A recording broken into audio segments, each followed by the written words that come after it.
6 things to change to become rich if you're not born into a wealthy family. Money attracts money.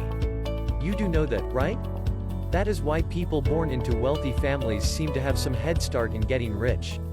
It takes most of them very minimal effort. Most of all they have to do already seem natural to them. There are many things that hold people back from their dreams. No one dreams of a life of suffering, to be a beggar, or to barely get by. Everyone dreams of success, even though some may find it hard to admit. The reason is not just that they don't know where to start, they have also allowed negative notions about money to take root in their minds. Here are 6 things you need to change to become rich even if you're not born into a wealthy family. 1. Money is not the root of all evil. Is money the root of all evil? Many people erroneously believe it is. They may not admit it, but it is a truth they hold dear to their heart. This notion was supposedly taken from the Bible. However, it is incorrectly quoted. People say, money is the root of all evil. But the Bible says, the love of money is the root of all evil. It is not about money. Money is an inanimate object. Money cannot love itself. The love of money is a characteristic of a person. Another word for this is avarice. How is the love of money the root of all evil? Money is a tool. We desire money because of the things money can do. It is not wrong or bad to desire money for the things money can do. However, when a person desires money just to have more of it, then it becomes dangerous. Someone who has the love of money syndrome does not care to lose his soul in the quest for money. In fact, they willingly sell their souls for money. There are those who do this from desperation. And there are those who do this from the desire to be superior. Many think only rich people can be said to have sold their souls for money. And when a person's soul is sold to money, evil things don't look evil. They can create fancy explanations to defend bad actions. This is the reason it is the root of all evil. Your moral compass is eroded when you are already blinded and biased with money. People sometimes make mistakes and bad choices, but those blinded by the love of money will defend the wrong in the face of money. If someone can make you change your mind about a stance or subject just by offering you money, you do have the love of money. Money is neither good nor evil. Instead, it is people who expose who they really are on the inside with money. So, when you hear someone try to quote this beside you, make the right adjustments. It is not money as the root of all evil. Even this is quite confusing. The love of money is the root of all evil. I think this is better. Avarice is the root of all evil. They will likely ask you what avarice is. Then you can explain to them. Avarice is simply when a good amount of money can make you do something that you normally shouldn't, especially something bad. Avarice often springs out of lack of money. It also springs from the lack of how to make money and grow rich. Why don't you become rich so that you won't be tempted by avarice? 2. You don't need money to make money. The rich use money to make money. And it is a very effective strategy of success. The moment you make some money, you position yourself to make more. The problem is that people who don't have money can't do that. And these are people who are not from wealthy families who are raised to work for money. Unfortunately, most of them start spending before they start earning and by default are behind perpetually in their finances. But the good news is that you don't need money to make money. There are different types of currencies in the world. There are financial currencies like the US dollar and pounds. And there are also social currencies. You may not have a lot of financial currencies, but you can use your social currency to get rich. If you don't have money to start with, you really then need to get good at using social currencies.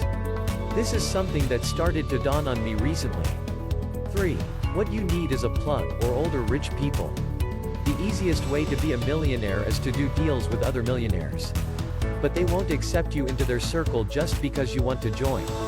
You need a legitimate excuse to get in among them. You need a plug. The stories of successful people I have studied that became rich at a very young age, coming from a disadvantaged background, always have one very interesting element.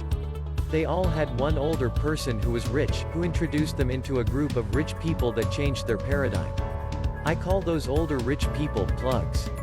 If you don't have money, what you need is a plug. A plug is someone rich who can bring you into their circle of rich people. It makes up for your lack of money and it changes your paradigm. 4. Eat from the table of elders. Words matter. One of the most effective ways of changing your financial situation is to change the people you have conversations with. Not just money conversations but general conversations. It changes your entire paradigm when you see the way rich think about things. For example, they can start talking about a new policy by the government. While you may be looking only at what the direct impact will be on the people, you will find rich people talking about how consumer choices will change because of the new policy. And they can even stretch the subject into how the flow of money will be affected by that singular policy. The way you see things gradually becomes different. And you will begin to notice things around you that you didn't before. It is like when you decide the brand of car you want to buy and all of a sudden, you begin to see it everywhere. It is just like that when I started studying marketing. Instantly, I began to notice the marketing in everything. I would see a signpost and begin to think about the appeal and how more effectively the appeal could have been structured. If you don't have the money to get started, then you need a plug to sit at the table of rich people. There is an old proverb that says the one who eats from the table of elders has become one of them. 5. If you are the richest person in a room, find another room. Finding another room is not easy. Finding a good plug is hard. But giving up is worse. Many would rather be a leader among pauper than to be a servant among kings. And that is the problem of a lot of people. They just don't want to be uncomfortable. The more uncomfortable you can make yourself, the richer you can actually be. It is just like my friend was comfortable with his average friends and allowed them to pull him away from the rich kids. Now, the rich kids are potential plugs that he cannot access. The answer I gave to my friend's big question is what I have tried to explain thus far. The way to get rich is to get in discussions where he is the poorest person in attendance. And to do that as often as possible. It is a propelling force. You don't have to abandon the room where you are the richest. If you have teaching tendencies like me, you might want to stay there. But you must find a higher room for yourself. Is this the only way for someone from a not-so-rich background to get wealthy? Far from it. There are definitely other ways. But this one is so effective. 6. Spend your time with people who talk about big deals. If you want to do a deal worth $10 million, start spending time with those who have. If you want to start earning $10,000 a month, start spending time with people who earn that. It is always better when you can physically meet those people and be in those discussions. But in cases where you can't find that yet, you can get videos and podcasts. The moment you can imagine yourself there, it becomes easy to get there. But the greatest of all is if you are physically present in the discussion. Then, all your senses are connected. Your imagination is also involved. This is because your mind stores that event as a memory. So every time you go back to the memory, your mind can bring you details you noticed but you weren't conscious of it then. Spending time with people discussing big deals is a way to prepare your mind for success. Then you grow to the point where you start making meaningful contributions to those discussions. And you will soon find yourself doing the deals you were once wishing for. Anybody can be rich. Even if you come from the family of the poorest of the poor. The mistake some make is that they shoot too high and lose the sense of I can. It's like someone who hasn't seen a $100,000 who wants to get into the world of people dealing with over $1 billion. It is possible, but it is quite extreme.